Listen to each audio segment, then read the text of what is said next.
こんにちは、ロック204チャンネルです。このチャンネルでは IT 初心者のための動画を配信しています。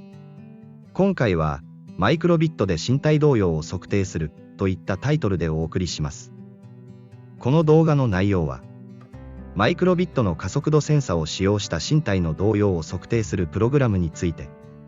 データのロギング機能と統計値の算出機能の追加方法、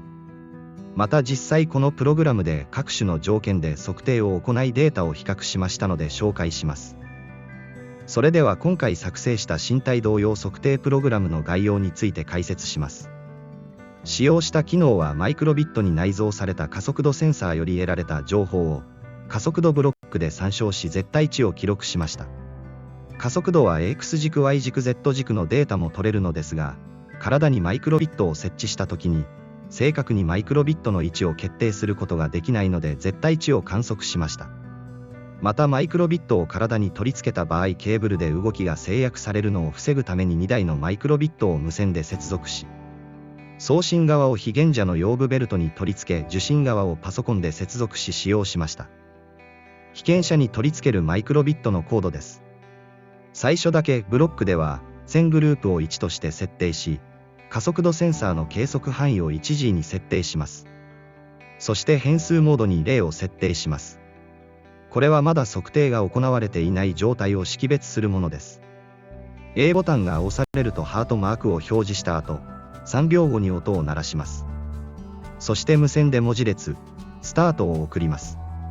そしてこの時の稼働時間を ST アンダーラインタイムに保存します。今回はこの稼働時間より10秒経過した時に測定を終了するようにプログラムを書いています。ボタン B が押された時、これは測定を途中で中止する時に押します。このボタンを押すと関数、エンドアンダーラインサブを実行します。この関数ではモードを0に切り替え、測定モードでないことを識別させます。そして×印を表示し、音を鳴らします。次に無線で文字列、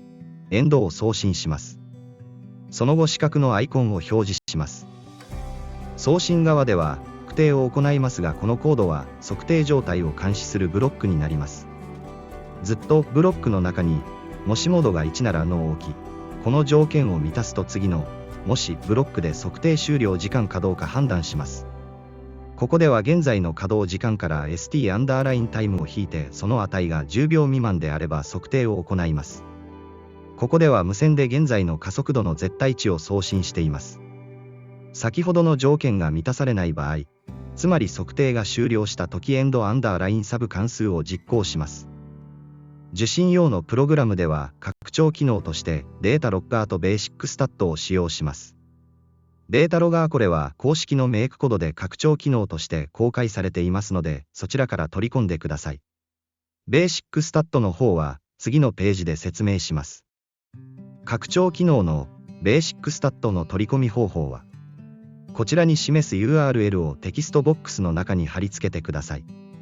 そして下に表示された基礎統計量2のタイルをクリックしてください。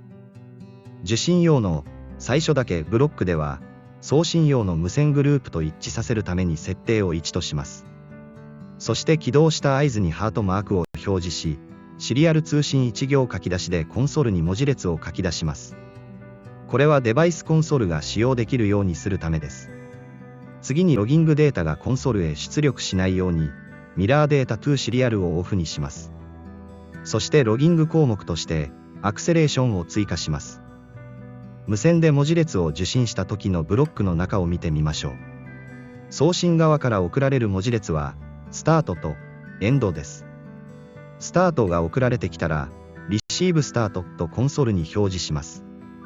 そしてデータを格納する配列を空にします。次にロギングされている以前のデータを削除します。エンドを受信した場合、コンソールにデータエンドと表示し、関数、プリントアンダーラインデータを呼び出します。無線で数値を受信した場合、変数 BF に受信した加速度を重力加速度の単位 G へ変換して代入します。これをコンソールに表示し、配列に追加するとともにロギングも行います。こちらが関数、プリントアンダーラインデータの内容です。測定を終了したら拡張機能ベーシックスタットで平均値、標準偏差、最小値、最大値、範囲を計算してコンソールに表示します。こちらはこのプログラムが実行している時の状況です。また右は測定終了後の統計値の表示です。